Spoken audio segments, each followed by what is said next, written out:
Hello everyone. So, the topic for today's video is anti-malarial drugs. So, we will look into what are anti-malarial drugs, and also we will look much in a descriptive way about how the malarial cycle works and how we get infected by the malaria. So, let's start with today's video. So first we need to know that what is actually a malaria and what is the causative agent. So malaria is a life-threatening disease caused by plasmodium parasites that are transmitted to people through the bites of infected female anopheles. So always remember, anopheles mosquito causes malaria. Now, malaria is curable.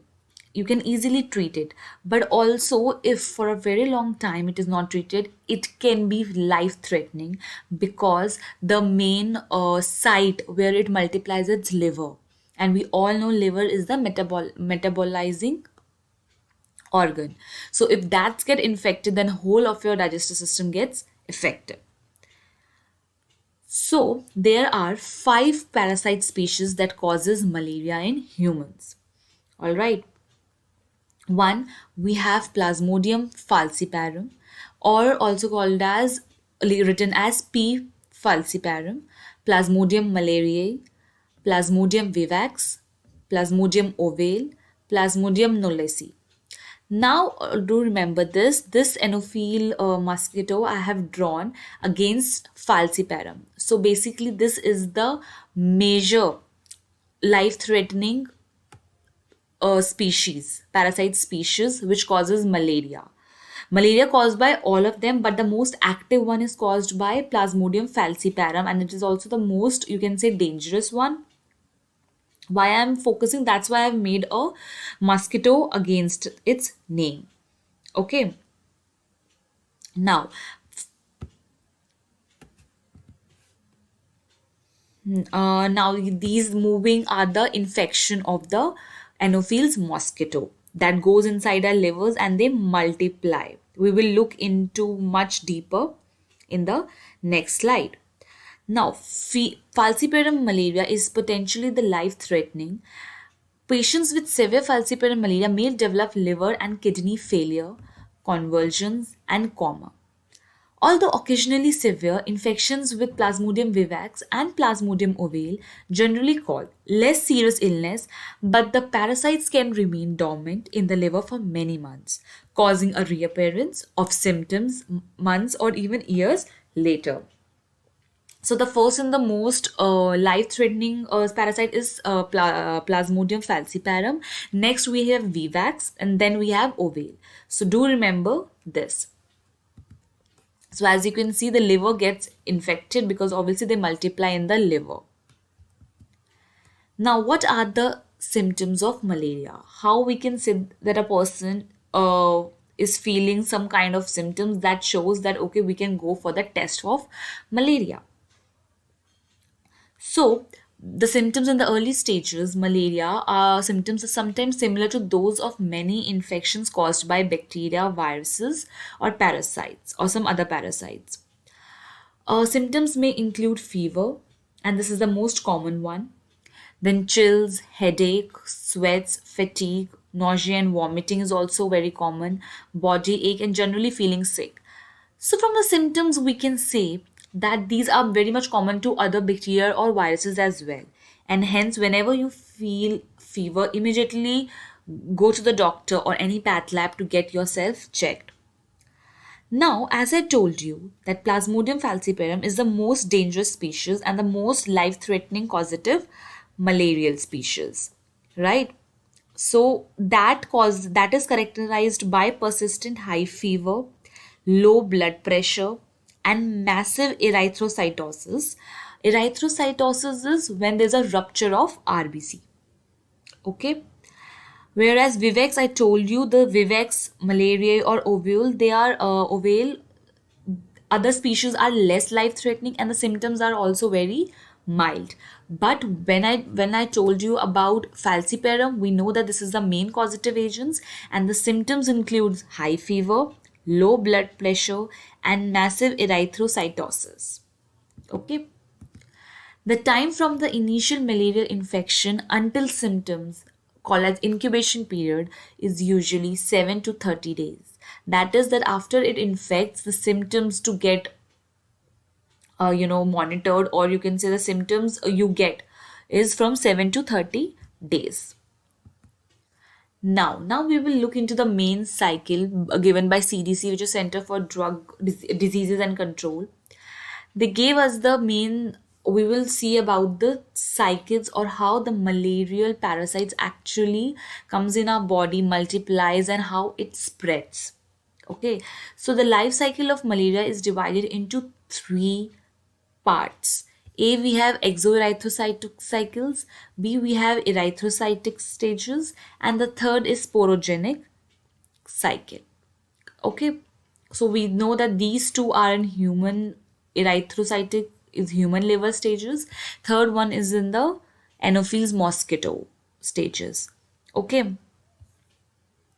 so this is exoerythrocytic, which occurs in the liver. Erythrocytic, that as the word suggests, is it happens in RBC, but both of them, since liver and RBC is present in humans, so both of them occurs in the human stages. They are human stages, whereas the third cycle, which is called as sporogenic cycle, it occurs in our Anopheles mosquito. Okay, now what happens, the malaria parasite lives now during a blood meal. We can see that mosquito takes a blood meal. Okay, it injects the sporozoites into our skin, because our skin or our blood is basically the meal for the mosquito. So what happens during a blood meal? A malaria infected female Anopheles mosquito inoculates sporozoites into the human host. Okay, it immediately bites and it spreads the sporozoites into our blood.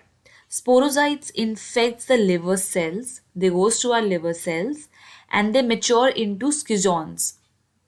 Okay, many liver cells in the liver, they multiply a lot along with the liver cells, and they give to a collection of particles called as schizoid.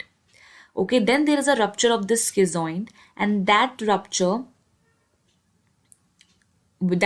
releases merozoites. Okay, now what happens after this initial replication in the liver, that is in the exoerythrocytic cycles, these parasites undergo asexual multiplication in the erythrocytes. As soon as they come after rupturing of the schizons and releasing merozoites, they come into the erythrocytic cycle through here they undergo asexual multiplication. Merozoites released from this schizons, they enter the RBCs, that is red blood cells, and from that you can see the ring stage of trophozoites. This is trophozoid, which is a ring stage. They mature into schizoids again, which rupture releases merozoites. So some parasites differentiate into sexual erythrocytic stages. Blood stage parasites are responsible for the clinical manifestations of the disease. So this rupture of this RBCs and release of this schizoids causes the symptoms which we experience during the incubation period. Whenever there's a multiplication in the exoerythrocytic cycle, there are no symptoms visible to us or felt by us. But as soon as there's a rupture of the schizoids from the RBCs, that is red blood cells, we experience the symptoms. Okay, so after that, blood stage parasites are responsible for the clinical manifestations of our disease. Now the gametocytes, the male one is called as microgametocytes, and the female ones are called as macrogametocytes. They are ingested by the Anopheles mosquito during a blood meal. Now again it goes here, it is again ingested by the Anophele mosquito during a blood meal. Now the parasite multiplication in the mosquito is shown by sporogenic cycle. While in the mosquito's stomach, the microgametes penetrates the macrogametes generating zygotes. Okay, from there the macro and micro fuse together and they form a zygote. The zygotes in turn become motile and much elongated, called as okinite, as you can see, which invade the midgut wall of the mosquito where they develop into oocytes. The oocytes grow, rupture, and releases sporozoites, which make their way to the salivary glands, and they store the Anopheles mosquitoes store these sporozoites in their salivary glands, and from that again it bites a male or a female or a human, and again that sporozoites goes to our liver cells, multiply, releases the schizoids, and from that merozoites are released, and they again infect our RBCs. Then they get ruptured and we experience the symptoms. Then again from that they spread in our blood, and from that blood another mosquito comes and bites it again and takes up the male gamete. The male gamete fuses with the female one, and they form a zygote in the sporogenic cycle of Anopheles mosquito.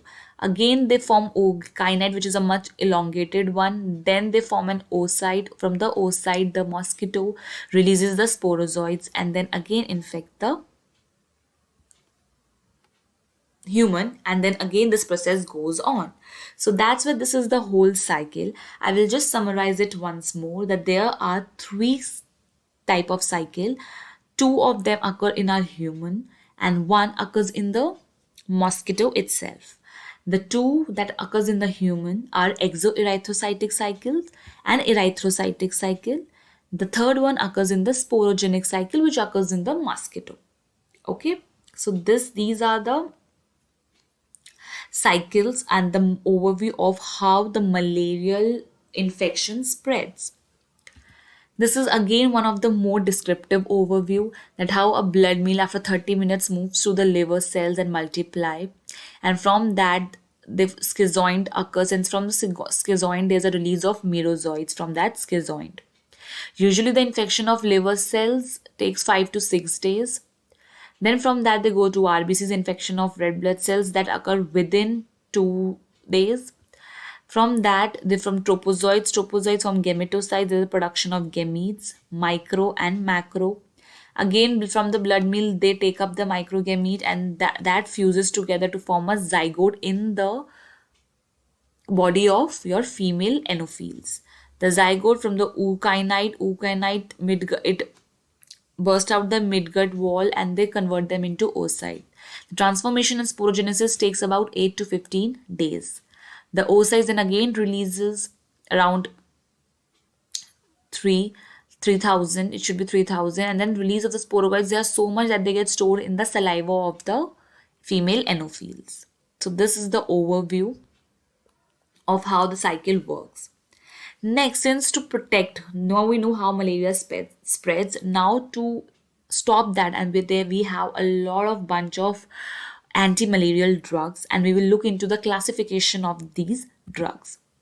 So these are the classification of anti-malarial drugs. We have divided into 12 types. The one we have 4-aminoquinones. Now these division is based on their chemical structure and their origin. 4-aminoquinones are the first kind of drug that are given and provided to the they are the first generation of drugs provided for the treatment of malaria. We all are aware that there have been quite a study about the chloroquine being quite active against the SARS-CoV virus as well. So also in some places they are giving chloroquine to the COVID patients. So there are 4-aminoquinolines in their structure. We have chloroquine, we have amiodarone, we have piperacillin. Quinoline, methanol, we have mifloquine. How to remember this or how to memorize this? Methanol, Me, mifloquine, Me. So we have methanol in this, and quinine is coming, so quinoline. So quinoline, methanol. Cinchona alkaloid, we all know quinine and quinidine. Bigonide, proguanil.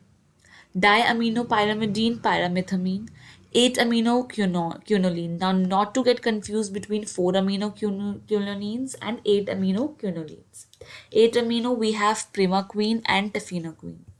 Sulfonamides, we all know sulfadoxine, sulfamethoxypyrazine, dapsone is such a great drug for sulfamides. Antibiotics such as tetracycline, doxycycline, clindamycin.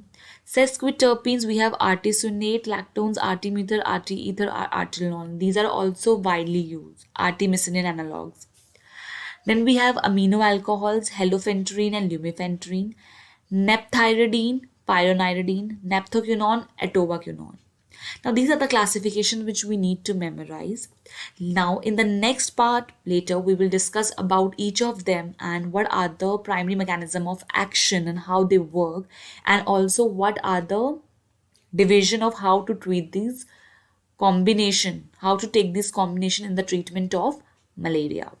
So, for now, thank you so much for listening.